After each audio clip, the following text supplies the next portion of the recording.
What's up, Taiwan? I'm Eric Gao, bringing you the news here on TaiwanPlus. A mass recall campaign in Taiwan that's seeing supporters of the KMT and the ruling DPP launch petitions to unseat each other's lawmakers is set to get bigger and messier.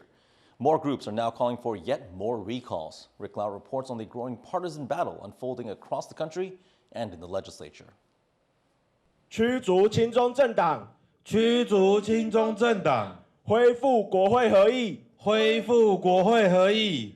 Pushing to recall en masse lawmakers from Taiwan's main opposition party, the Kuomintang or KMT, who this civil society group says are undermining the country's democracy. 但是他们今天所作所为已经超出了制衡这个范围，好，而是要瘫痪行政权，甚至夺取行政权。那这个跟人民的投票的所赋予的权利其实是并不同的。 Recalling lawmakers is the latest battle in a political war between the KMT and the ruling Democratic Progressive Party, or the DPP, who want to shift the balance of power in the country's legislature, currently in the hands of the KMT and other opposition lawmakers after they slashed the DPP government's budget. It's causing a political crisis for the party head and President Lai Ching-te, who called a first-of-its-kind meeting with the heads of all 5 branches of government, including the legislature, urging unity. 在这些挑战之下，台湾必须团结一致，团结才有力量，强化国防，发展经济，建构全社会防卫韧性，并且跟民主阵营肩并肩、紧密地站在一起，也才能够因应变局。 Lai faces an uphill battle in breaking this political deadlock. The two parties fundamentally disagree on what sort of relationship Taiwan should have with neighbouring China. The DPP firmly rejects China's claims of sovereignty over Taiwan, while the KMT prefers closer ties with Beijing, says Lai and his party are provoking war across the strait, and that the DPP is working with civil society groups to fuel the recall campaign with false accusations. At the landmark meeting of top government leaders, KMT heavyweight Han Kuo-yu said the ball was in Lai's court. 呼吁行政院不要提出中央政府总预算的复议案，不提复议案的前提之下，能不能找到一条可行的路？希望赖清德总统能够停止大罢免。 Putting Lai in a particularly difficult situation. President Lai is not only the president, he's also chairman of the Democratic Progressive Party. So if he really wanted to, he could say that the party doesn't support these recall motions. Nominally, these efforts are run by civil society groups. It's not run by the party. But Ke Jianming, who's the head of the DPP's legislative caucus in the legislative yuan, has been an outspoken supporter of these recall efforts. Taiwan's divided government, with the president's office and the legislature in the hands of different parties, is causing some of the biggest political drama here in years. Drama that Lai Ching-te is now under growing pressure to put to an end. Howard Zhang and Rick Lowett for TaiwanPlus. The Defense Ministry has reported the largest single-day Chinese incursion so far this year. The ministry reported spotting 32 Chinese military aircraft, 8 naval vessels, and 1 official ship operating around Taiwan during the 24-hour period ending Tuesday morning. Of these, 22 aircraft crossed the median line of the Taiwan Strait and entered Taiwan's northern and southwestern Air Defense Identification Zone, or ADIZ. The ADIZ is not Taiwan's airspace, but serves as a buffer zone for defensive purposes. The military also monitored 2 Chinese balloons during the same period. Australia has asked for an exemption from new U.S. tariffs on steel and aluminum, which were just signed into effect by U.S. President Donald Trump. I presented Australia's case for an exemption, and we agreed on wording to say publicly, which is that the US President agreed that an exemption was under consideration in the interests of both of our countries. Trump had previously said that there would be no exceptions on the 25% tariffs. Washington is aiming to ensure that it, quote, never has to rely on foreign nations for critical industries, including steel and aluminum.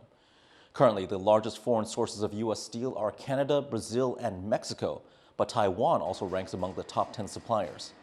Meanwhile, the price of gold has broken record highs as Trump's tariffs raise fears of a multi-front trade war. Elon Musk has offered $97 billion to buy the nonprofit entity controlling OpenAI, the organization behind ChatGPT. OpenAI CEO Sam Altman responded on Musk's X platform, formerly known as Twitter, jokingly saying, "No thank you, but we will buy Twitter for $9.74 billion if you want." The two tech CEOs co-founded OpenAI in 2015, but Musk left before it made significant advances in its generative AI. Musk previously sued OpenAI and Altman for trying to transition its business model from a nonprofit to a for-profit company and founded a competitor AI startup called xAI. Tensions over Gaza have reignited after Hamas said it is suspending the release of Israeli hostages because of what it calls Israeli violations of their ceasefire agreement. It comes as U.S. President Donald Trump doubles down on plans for a U.S. takeover of the war-torn enclave. Joyce Sung brings us the latest.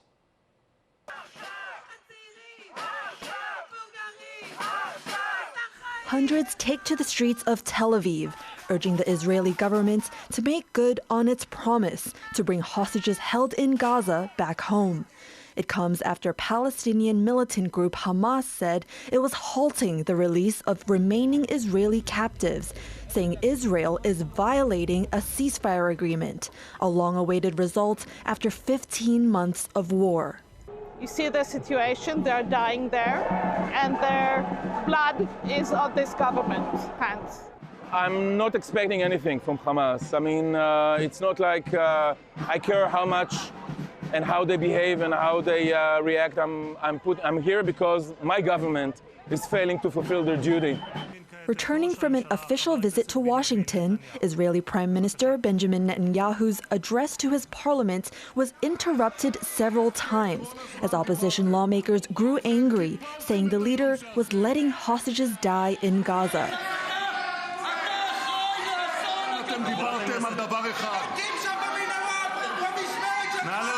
Meanwhile, Netanyahu detailed his meeting with U.S. President Donald Trump, saying Trump presented a, quote, new revolutionary idea for Gaza. Trump has proven to be a wild card in Israel and Hamas's already fragile ceasefire deal. He's proposed a U.S. takeover of Gaza and displacement of its residents, a plan criticized by much of the international community. Trump has advised Israel to call off the ceasefire if Hamas does not release the remaining hostages as planned. I'm speaking for myself. Israel can override it. But from myself, Saturday at 12 o'clock, and if they're not here, all hell is going to break out. As the risk of resumed conflict in Gaza looms, fears are also mounting over Trump's vision for the enclave. The U.S. president has contradicted his own aides by saying Palestinians that live in Gaza would not have the right to return under his plans. The obvious solution here would be a Palestinian state living side by side with an Israeli state. But the far right has always had a fourth option in mind: get rid of the Palestinians. And suddenly, that's what Trump is endorsing. That's what Trump is legitimizing, even though this would be a blatant war crime. The stakes and emotions remain high as the ceasefire in Gaza hangs in the balance. But on top of the threat of war restarting, an uncertain future for the land and the people who call it home. Klein Wong and Joyce Sin for TaiwanPlus. At least 55 people are dead after a crowded bus crashed into two other vehicles and fell off a highway bridge into a ravine in Guatemala City. The bus was carrying more than 70 people. Rescue workers pulled bodies of victims and trapped survivors from wastewater in the ravine. Guatemala's president has declared 3 days of national mourning. Authorities are now investigating the cause of the crash. Taiwan's fledgling jury system is set for a major expansion. Starting in 2026, citizen judges will participate in deciding sentences for a broader range of cases. But as John Van Trieste reports, the idea has split opinion in the legal sphere. A movement to reform the court system is getting a big new win. For the past 2 years, so-called citizen judges, select members of the public, have been helping professional judges deliver verdicts in serious cases, including murder, on a mixed panel. And from next year, the range of cases they will help decide will grow much wider, to every case where a prison sentence of 10 years or more is at stake.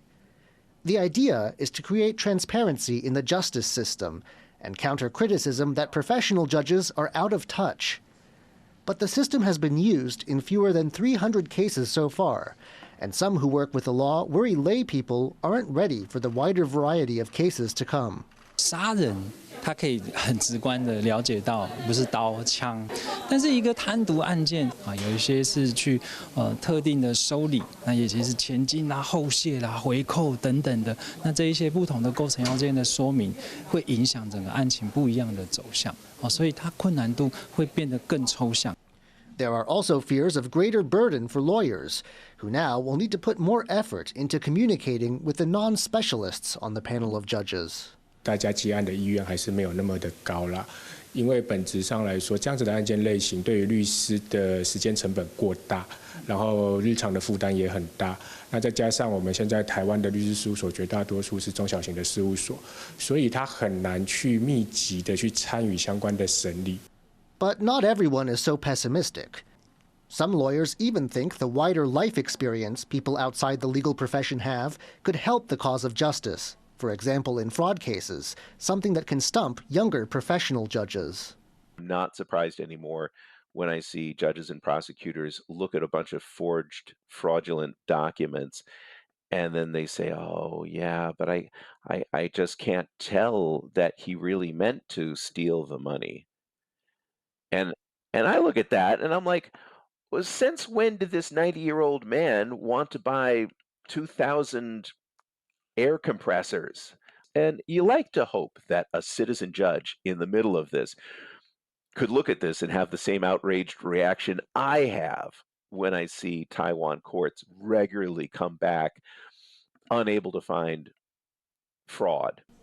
Whatever criticism is made about the citizen judge system, and there has been a fair amount, those in charge of the justice system are certain it's here to stay, and its role in society is going to grow. Ryan Wu and John Van Trieste for TaiwanPlus. The International Boxing Association is suing the International Olympic Committee for allowing 2 athletes to compete in last year's Summer Games.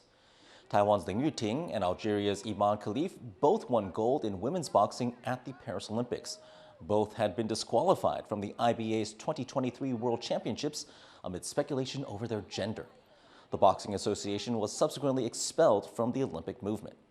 After filing a complaint in Switzerland, where the Olympic Committee is based, the association says it'll also pursue legal action in France and the United States.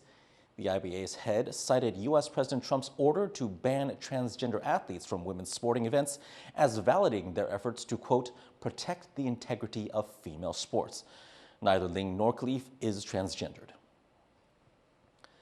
Team Taiwan has defeated Thailand 3-1 in men's ice hockey at the Asian Winter Games. It's the first win for the men's ice hockey team in the competition. Held every 4 years, this year's games are being hosted in China's ice city, Harbin. 67 Taiwanese athletes are competing this time, the country's largest delegation ever. Days earlier, Taiwan won its first ever medal at the Games, with speedster Tseng Yingzu taking home bronze in the women's 100-meter event. The Games run until this Friday. Thank you for watching What's Up Taiwan. Visit the TaiwanPlus website to get more of our news reports and other programs.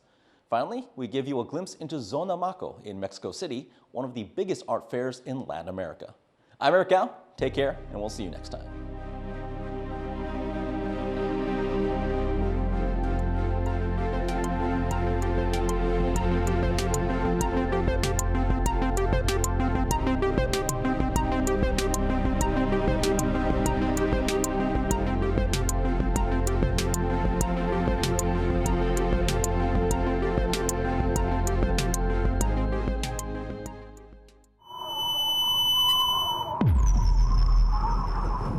For more stories from here in Honolulu, Hawaii, and around the world, make sure to visit us on social media.